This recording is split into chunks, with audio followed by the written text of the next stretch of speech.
Ano ang maaaring mangyari kapag may isang taong pumasok sa silid-aralan na handang suwayin ang mga patakaran, at hanggang kailan kayang pigilan ng guro ang kanyang nararamdaman kapag nagsimulang magpakita ng espesyal na atensyon ang isang estudyante?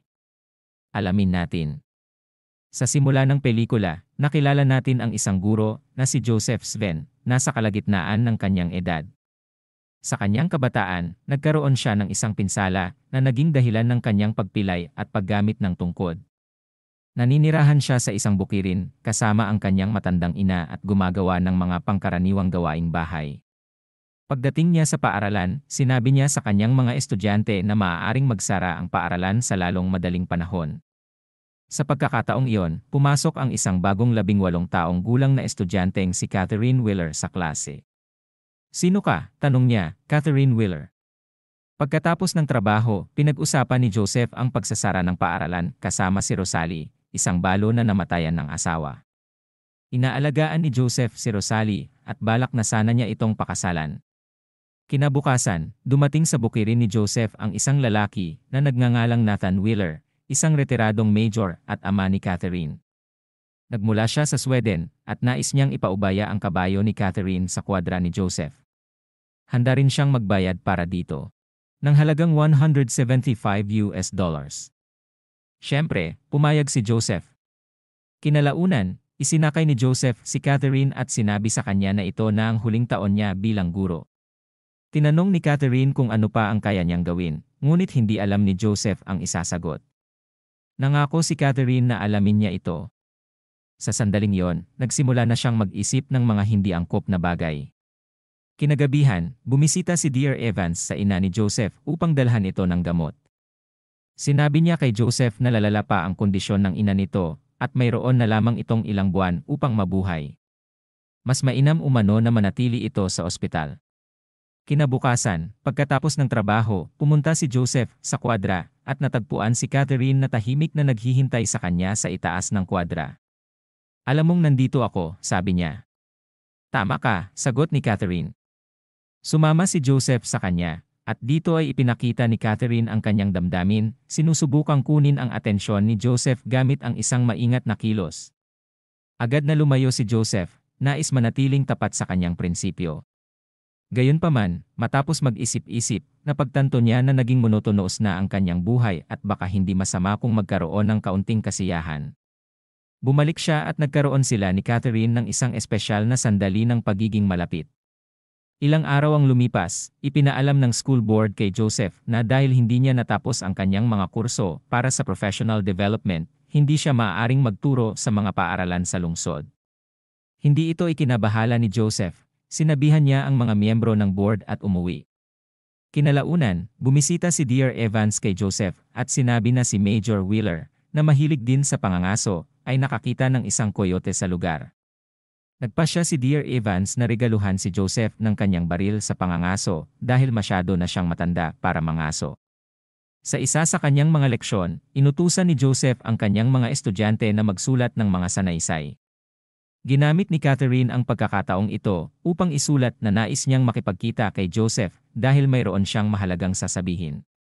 Kinalaunan, habang nagmamaneho, nagalit si Joseph kay Catherine dahil iniwan niya ang isang hayagang tala, natatakot na baka may makaalam tungkol sa kanilang relasyon. Sa una, inakala niyang maaaring buntis si Catherine, ngunit itinanggi ito ni Catherine. "Wala ako sa mood," sagot niya. Sa huli, nagbiro si Catherine na siya ay buntis, na ikinagulat ni Joseph. Hindi niya alam kung paano haharapin ang sitwasyon o ipapaliwanag ito sa iba. Ngunit sa kabutihang palad, biro lamang ito ni Catherine at hindi siya buntis. Isang umaga, binigyan ni Catherine si Joseph ng isang bote ng 20 taong gulang na bourbon bilang regalo. Tinanggap ito ni Joseph at nagtanong tungkol sa ina ni Catherine. Iniwas ni Catherine ang usapan tungkol sa kanyang nakaraan, lalo na sa mga hirap na pinagdaanan ng kanyang ina, at ibinalik ang atensyon kay Joseph. Makalipas ang ilang sandali, biglang pumasok si Dear Evans sa kwadra at nadatnan silang magkasama. Pagkatapos, nagkita sina Joseph at Dear Evans sa isang cafe. Nagulat si Evans sa kanyang nakita at tinanong si Joseph kung gaano na ito katagal. Ikinuwento ni Joseph ang lahat at binalaan siya ni Evans na kung hindi niya ito tatapusin, magkakaroon siya ng malubhang problema. Dagdag pa rito, may Rosalie si Joseph na naghihintay na hingin niya ang kamay nito. Matapos ang party sa paaralan, inimbitahan ni Rosalie si Joseph sa kanyang bahay upang magpalipas ng oras ng magkasama tulad ng gusto niya. Ngunit tumanggi si Joseph, dahilan upang masaktan si Rosalie at umalis. Pag-uwi ni Joseph, nabanggit ng kanyang ina na alam niya ang tungkol sa relasyon nito kay Catherine at tinanong kung hanggang kailan ito magpapatuloy. Muling sinuwerte si Joseph dahil hindi niya kailangang sumagot nang biglang sumama ang pakiramdam ng kanyang ina. Matapos ang mga sinabi ng kanyang ina, nagmuni-muni si Joseph sa kanyang mga nagawa. Sa wakas, nag-ipon siya ng lakas ng loob at pinuntahan si Rosalie upang humingi ng tawad. Ipinaliwanag niya na ang dahilan kung bakit niya tinanggihan si Rosalie noong huli ay dahil kailangan ng tulong ng kanyang ina. Gayunpaman, pinaghinalaan ni Rosalie na hindi ito totoo.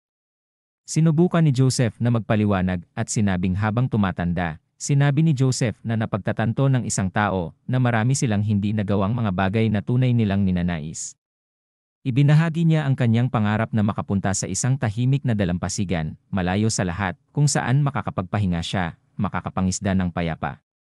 Sa wakas, inamin niya na hangad niyang maranasan, kahit isang beses lang, ang isang maselang sandali kasama si Rosalie sa liwanag ng araw. Humingi ng paumanhin si Rosalie sa pagkakadismaya ni Joseph, ngunit matapos mag-isip, sumuko rin siya sa kanyang nararamdaman at tinupad ang hiling ni Joseph. Kinalaunan, namatay ang ina ni Joseph. Pagkatapos ng libing, habang binabasa ni Rosalie ang mga liham ng pakikiramay, nakakita siya ng isang tala mula kay Catherine. Nang mabasa ito, napagtanto niyang naging hindi tapat si Joseph sa kanya. Lumabas siya at hinarap si Joseph, inaakusahan itong nagtataksil. Sinubukan ni Joseph na magpaliwanag, sinasabing walang seryoso sa pagitan nila ni Catherine, na ito'y isang simpleng kapritsyo lamang, at mas mahalaga sa kanya si Rosalie. Sana mamatay ka, sagot ni Rosalie, ngunit hindi ito napaniwala ni Joseph. Tinulak siya ni Rosalie at umalis.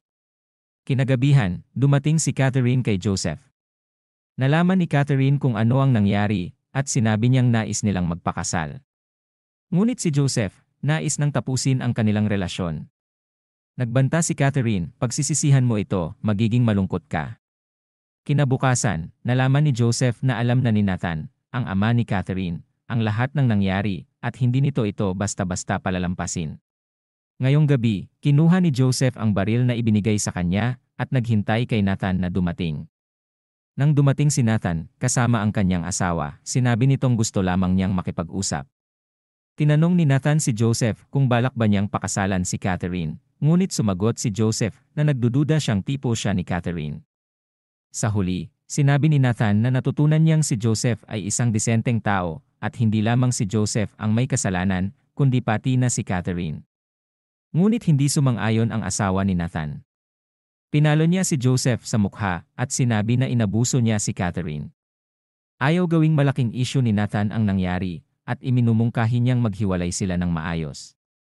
Nang makaalis sila, muling nagpakita si Catherine at tinanong si Joseph kung pakakasalan ba siya. Ngunit sinabi ni Joseph na ang nangyari sa kanila ay isang simpleng kapritsyo lamang at wala silang kinabukasan. Hindi sila maaaring magsama dahil matanda na si Joseph at masyadong bata si Catherine at hindi pa nito alam kung ano ang gusto niya. Pagkatapos, hinalikan siya ni Catherine at sinabi niyang nakagawa siya ng isang masamang bagay. Nang lumabas si Joseph, nakita niyang nasusunog ang kwadra. Naisalba niya ang baka, ngunit namatay ang kabayo ni Catherine sa mga apoy. Kinabukasan, nagdesisyon si Joseph na baguhin ang kanyang buhay. Nakipag-ayos siya kay Rosalie, sinabing siya lamang ang kanyang iniibig, at pinatawad siya ni Rosalie. Sa huli, nagpunta silang dalawa sa dagat, kung saan nagpasya silang magsama at itaguyod ang natitirang bahagi ng kanilang buhay na magkasama. At doon nagtatapos ang kwento. Huwag kalimutang mag-like at mag-subscribe sa aking channel, at pindutin na rin ang notification bell para sa iba pang video. Salamat po.